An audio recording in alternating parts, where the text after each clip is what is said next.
חושב לי על שניכם כאן בבקתה. שאלתם מה אני רוצה להיות, ויש לי כבר תשובה בלי בעיות.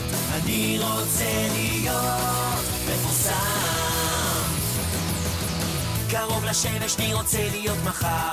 תארזו תיקים כי ניצחתי כבר, שום דבר לא יעמוד שוב בדרכי, זה כבר בכיס שלי, כי אני רוצה להיות מפורסם.